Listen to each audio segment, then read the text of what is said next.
Right, it is the 3rd of July. We're going to have a quick look around the garden and see what's catching my eye this time of year. Just some highlights from a UK tropical garden in early July. Agave tenuata, always a favourite. Tree ferns are doing okay, even the ones in the raised planters. That's because they are on drip and I give them a good water at least twice a day. They soon dry out this time of year. Talking of drying out, the bamboo that I let dry out and it all died is slowly coming back to life. Got some green shoots. Right, so the raised bed, the new one, so not much has changed with most of the plants in here because they're sort of slow growing, but we have got the cannas for some seasonal interest and fast growth. So these were about half the size of this when I put them in, and I don't know, month, 6 weeks ago maybe. And yeah, they're doing quite well. We've got the Canna musifolia there with the big leaves, sort of hitting 6 foot now, fence level, and then we've got the Indica purpurea, or commonly known as Russian red, doing well as well. Bootia spaza, this has been doing quite well. Opened up a new leaf here, and we've got 2 spears coming on there. Starting to get a bit of a chunky trunk on it. Yeah, so obviously we've got the Cocosmia starting to come in now. This Lucifer, it's really only just starting to open up, sort of flower wise, but yeah, just such a deep red, nice. Yeah, so they're not really a garden tool, just a highlights tool. Always a highlight, Brahea armata. This one I've had for 5 or 6 years from quite a small plant, and it's grown surprisingly quickly considering I didn't really do anything with it. You know, it's in a raised, I don't know, 1.5 foot raised bed, and very rarely do I water it. And obviously they are drought tolerant, but it probably would benefit from more water. But to be fair, if it ain't broke, don't fix it, and that's been doing really well. It always opens up at least 3 or 4 fronds a year.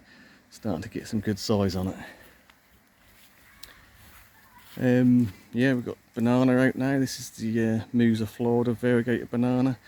Not a huge amount of variegation on it, but maybe that was in the hothouse, so now it's outside, maybe that will get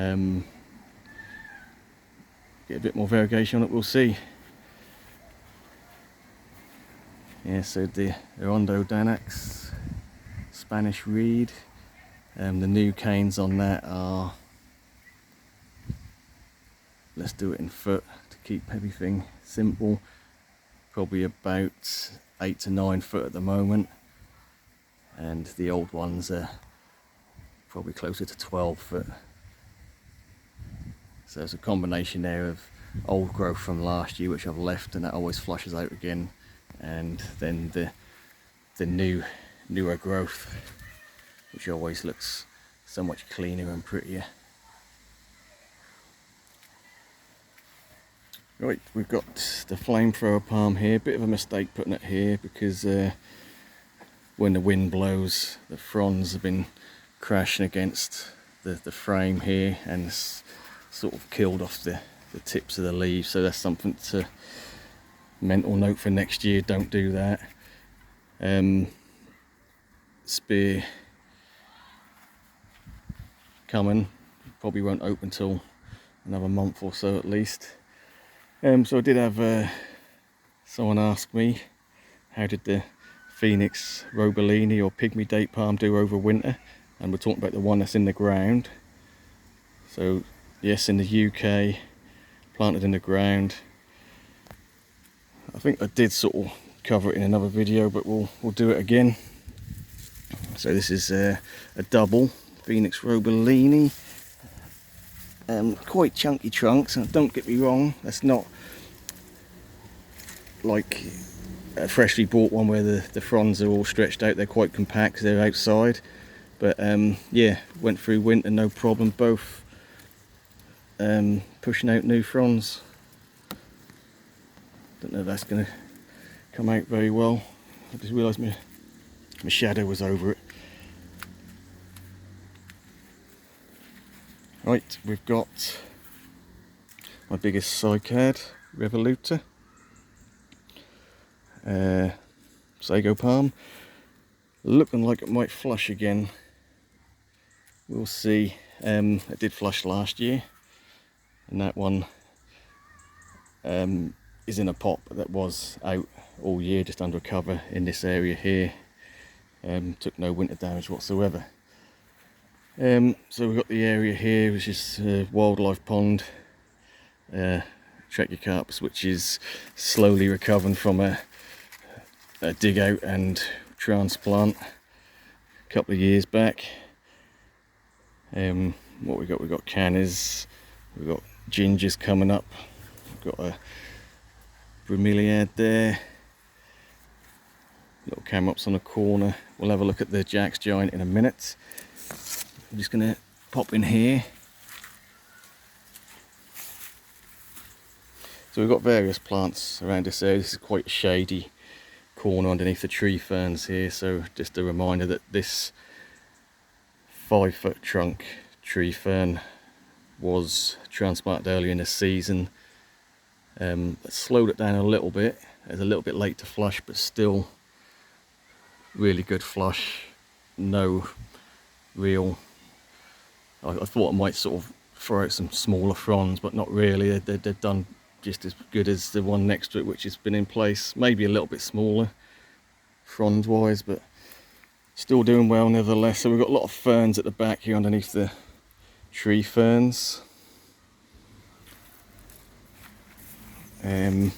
So the plant I bought the weekend was a Pedicites giganteum. So I put it at the back here, just due to these tree ferns obviously getting watered regularly. The ground's quite moist along here, so hopefully they'll settle in and take off and fill this back portion with a bit of mid-height. We've got lots of other foliage plants. We've got a Farfugium there, and Astabuloides or something to that description there. Not huge leaves on that, but that's only gone in this year. It has just flowered, so we'll see. You know, maybe next year that'll take off a bit better. We have got a Pseudopanax here. I think that's just sold as Pseudopanax purpurea, which is sort of quite a purpley form. Quite nice. Just at the back here, little baby tree fern I bought a year or so ago, reduced, still doing well. Let me come out of here. Right, so we've got the Jack's Giant here, Colocasia Jack's Giant. This is the one that I grew last year in the hothouse where I had 4-foot leaves on it. It's been a warm summer, so it ain't done too bad, but it's obviously nowhere near the proportions it would have been, or was last year, but I'm guessing we were pretty close to a 2-foot leaf on that, so for outside, for the UK, that's not too bad. We have got a jumble of sticks here, and this was the cherry tree, which was right there.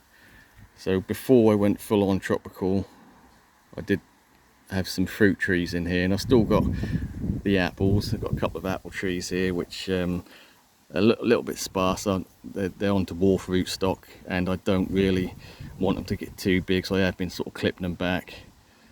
But we get lots of apples off them. But the plum tree, it grew well, but it always, or very rarely, gives us good fruit.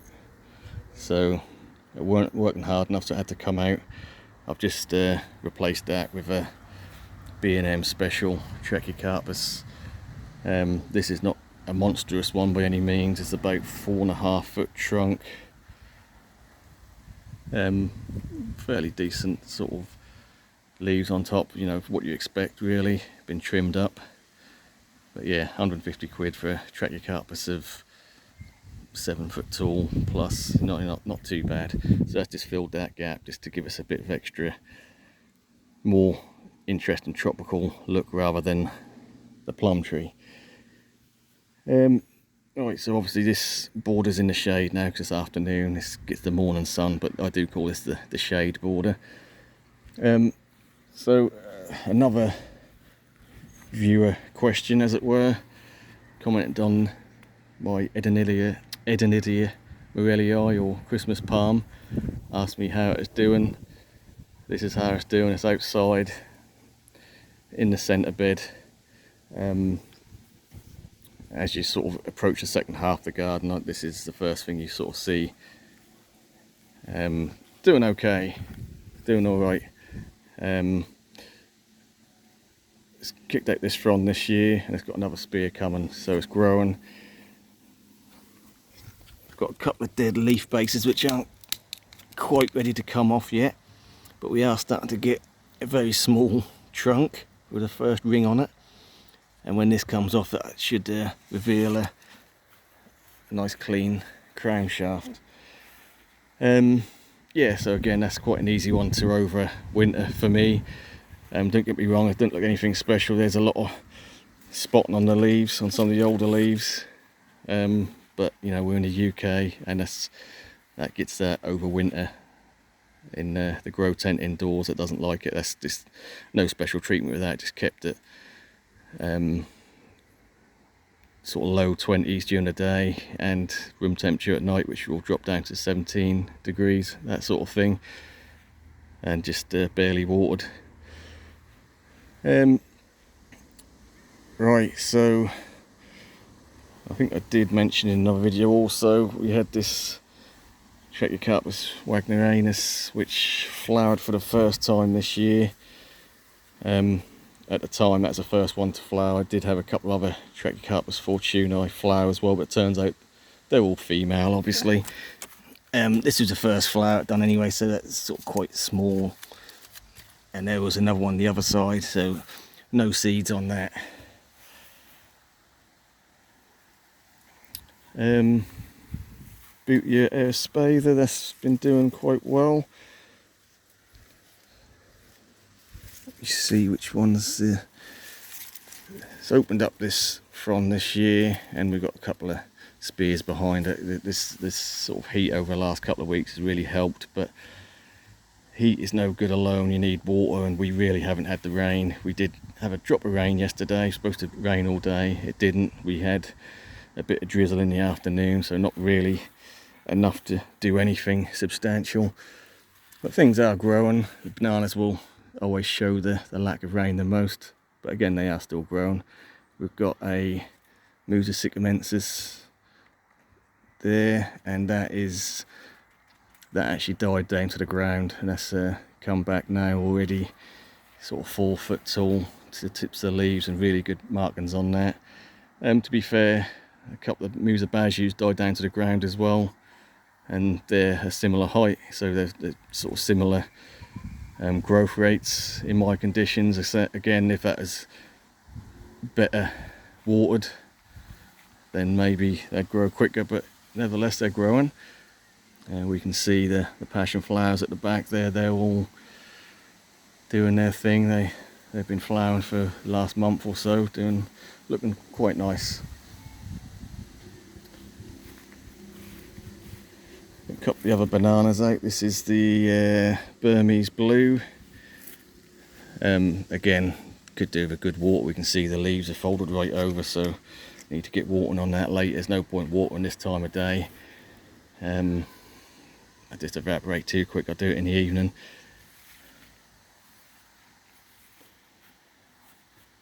Right, so Bootia odorata always fine.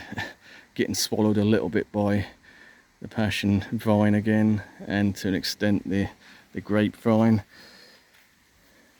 as is the other Bootia aerospaitha but we can just see a spear coming out here. This is the one that was in the ground all winter.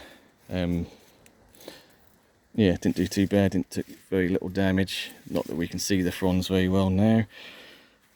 Talking of over winter, so this was the Musella lasiacarpa, golden lotus banana. So again, that stays in every winter. Never had an issue with that, always comes back.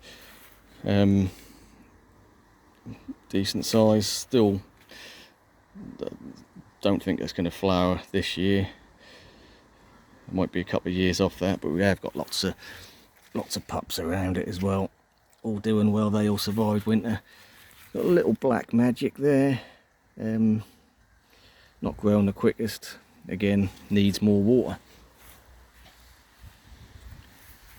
One that I wish I'd never bothered with was the Paulownia tomentosa, and I know a lot of you grow these, and again that's probably my fault, too densely planted and not enough water. But then the leaves, even the first year this went in, it's probably the biggest leaves I had, and they weren't even that impressive. And yeah, ever since, I can take it or leave it. I'm not bothered.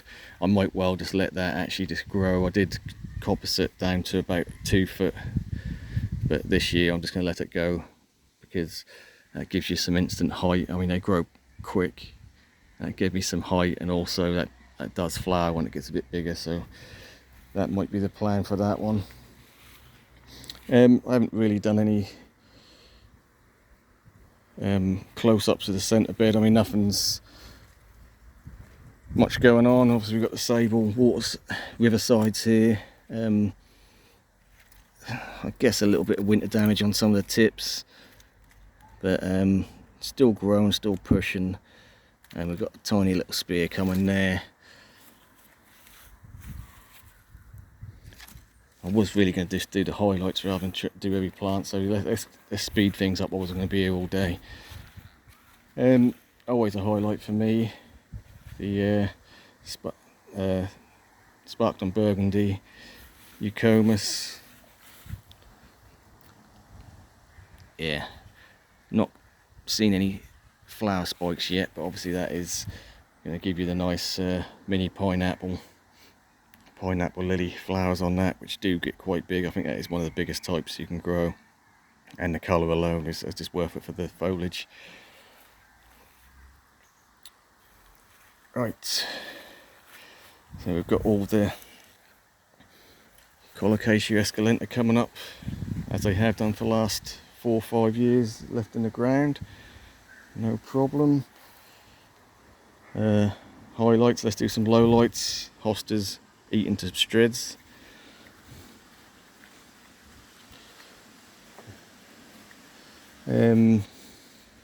Yeah, so a little bit patchy around this area.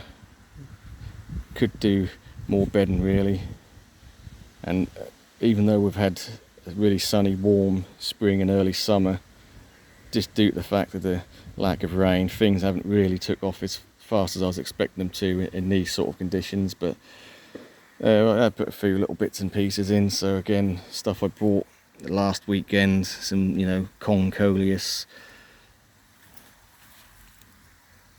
and a little basil there, which I can see has already started to get eaten by insects. But yeah, really nice colour on that, I like that. Stuttgart Canna. This one's been a bit problematic for me because 3 years on a trot I grew it, and that's more white than it was green. That's like the opposite to what this is. It's more really all white and just a couple of strips of green in it. This year it has got more green, but maybe, yeah, that's a nice leaf. But yeah, some of the leaves are hardly any variegation at all, so it is all over the place, not very stable. And I'm not overly keen on the shape of the leaves. I prefer like the traditional paddle shaped leaves of cannas rather than the sort of more pointy shape. But saying that, you know, they are nice. Mower's toes still reaching for the sky.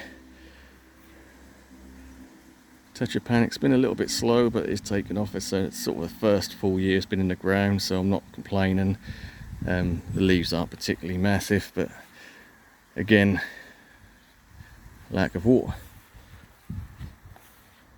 And what I have found is my garden is on very sandy soil, but this new part of the centre bed has really done quite well, and that is just due to the amount of manure that I put in there, which is really holding on to the moisture, as well as the top dressing of mulch, which you wouldn't think it now because the birds have been picking through it, and as it looks more, this was sort of a good 2 inches of shredded wood, but now it's sort of a bit patchy, but still holding on to a bit of moisture underneath the surface, so must be doing all right, because the collocaceae are certainly doing okay.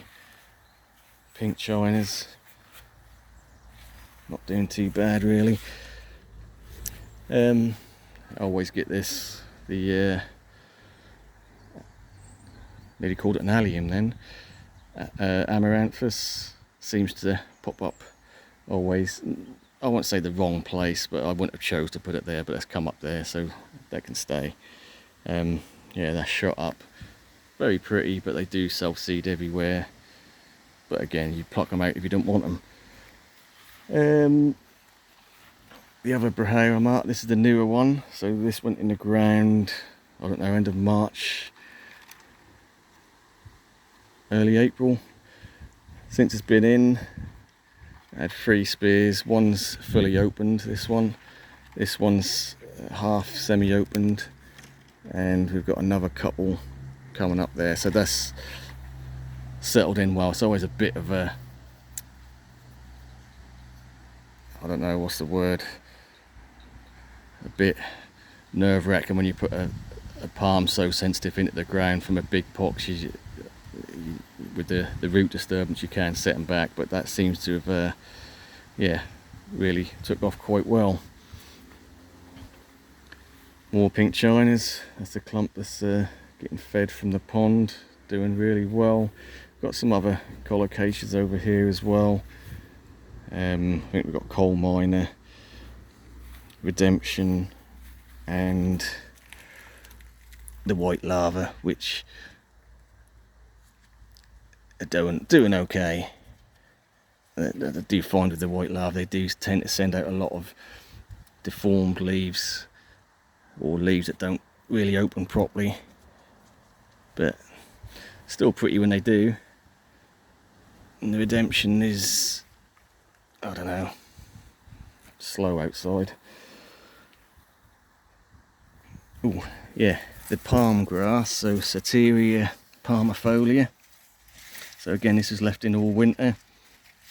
It is under the canopy of a Washingtonia robusta, and the big leaves did die back, but a lot of the smaller foliage stayed green all winter, and as we can see, it's grown back nicely now. We've got lots of seeds there. I have tried growing them from seed, but never really had much luck.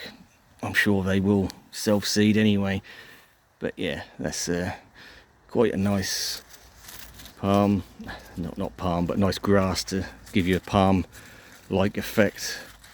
And yeah, surprisingly hardier than I was expecting.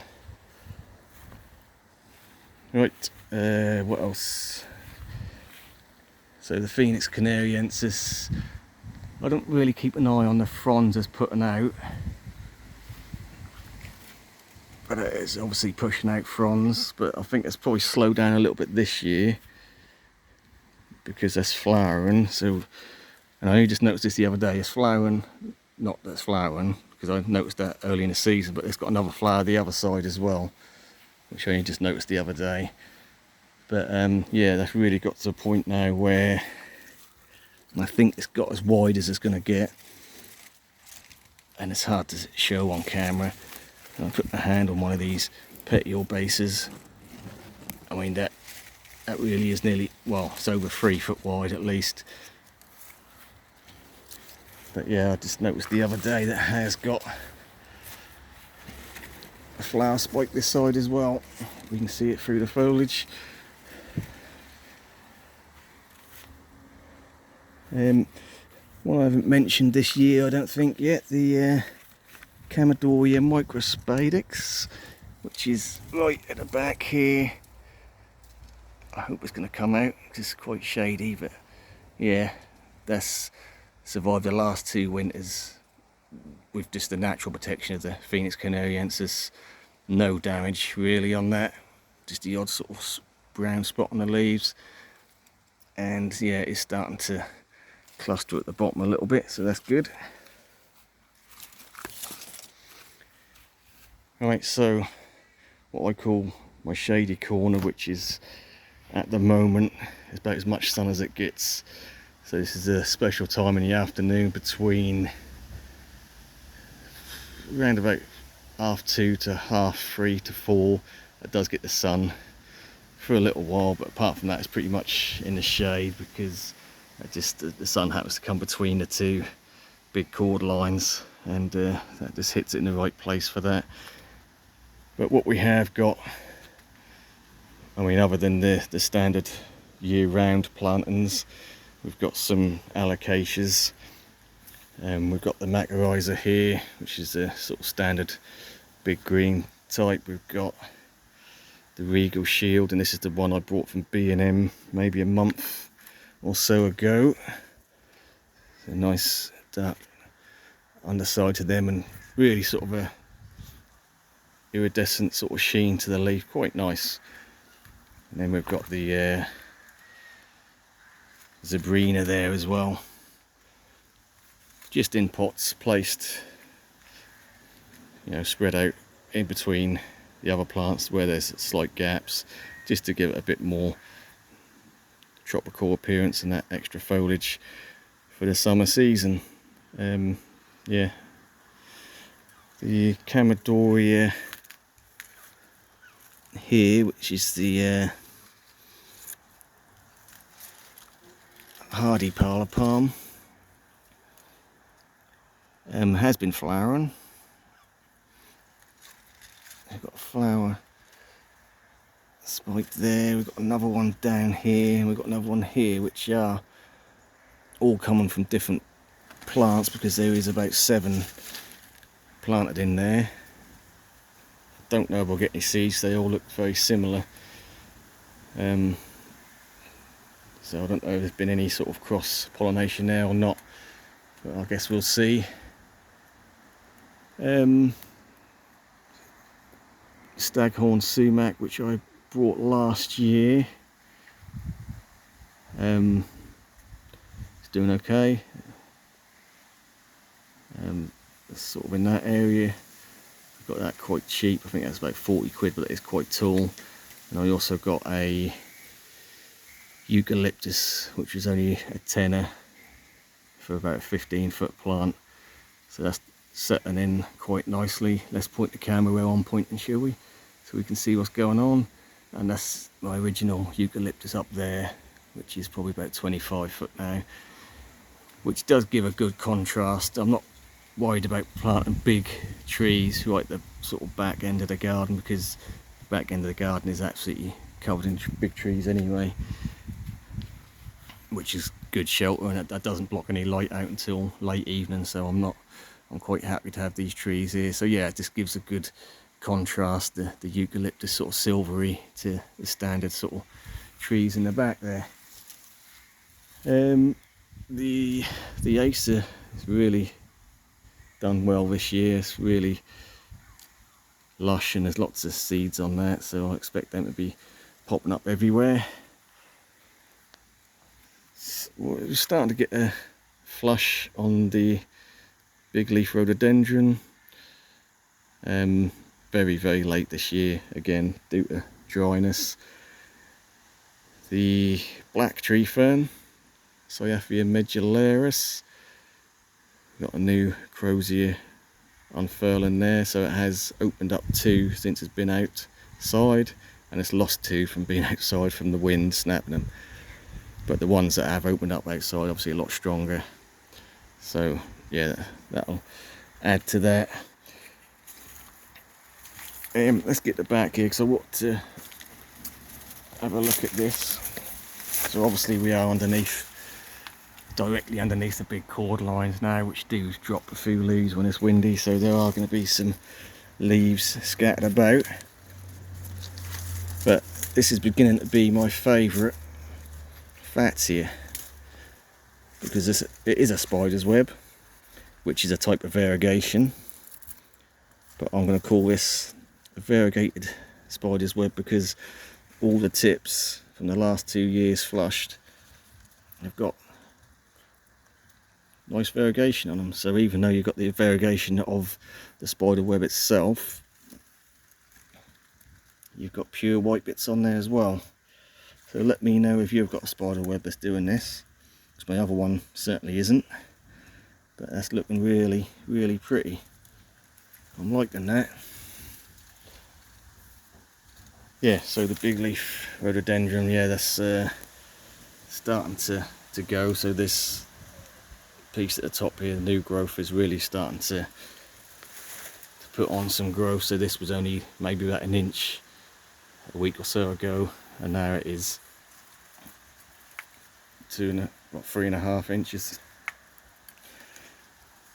So I'll be interested to see how big these leaves go, because they're already quite a good size. Well, as long as my forearm. Right, Pseudopenax ferox still putting out new growth.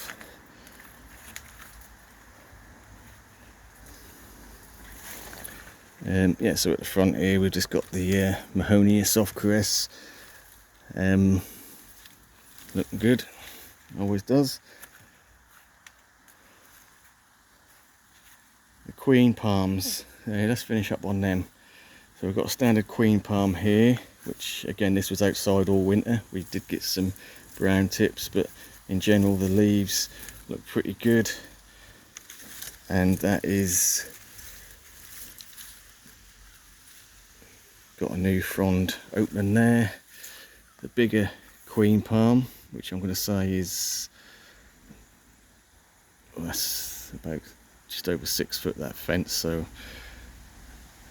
regardless of how tall it is, that's obviously again took a little bit of damage more from the sun coming out after winter, because that actually stayed in the summer house over winter, potted. I've now put it in the ground, and that's pushing out a new frond. And then we've got the Cyagarus coronata, which is similar to the queen, but it's got more of a silver, certainly more of a silver trunk, but the back of the leaves more silvery as well. So that is actually pushing a new frond there as well. So to finally finish up, we've got the queen palm here. So this is the one that's been out for 2 years, or 2 winters has been out, and survived with very little damage, but it does this every year, the first frond, and we'll see if we can get a good look at it.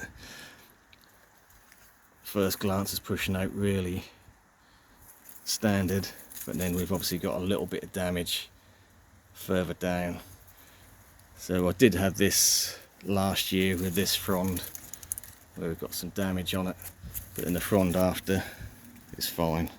So that's just a bit of winter damage from when that was still deep down inside. So, but you know, we all know that they're not really supposed to grow in the UK, and to be fair, we've got no native palms to the UK, so anything we grow palm wise shouldn't be here. But why not have something a bit different? Who cares if it doesn't grow very fast? Right, so that is sort of pretty much the summer highlights, or early summer highlights. So just to remind people, I'm on the Suffolk coast, Lowestoft to be exact, so the most easterly point in the UK. Fairly mild winters, yeah, they get cold, but we don't get nothing too extreme. And you know, get away with some stuff that maybe you wouldn't further up north. So the Jubea chinensis, or chilensis, should I say, not chinensis, chilensis, chili, has pushed out, or just opened this leaf here. It's got another one now opening, and we've got a spear as well, so that's settled in nicely. That was only planted out last year. It did open 3 fronds last year. Looks like we're going to get a minimum of 3 again this year, so that's good. Right, I think we will actually leave it there. Obviously feel free to drop any questions in the comments. Any plants that you're growing that are looking better than mine, any plants that I'm growing that yours are looking worse, you know, vice versa. That's always interesting to cross-reference same plants in different parts of the country. Maybe you're further south and you're growing stuff that are looking really good, whereas here, you know, Washingtoni robusta, it survives winter, but it does get a bit of leaf damage. Right, we'll leave it there. Thanks for watching. We will catch you on the next one.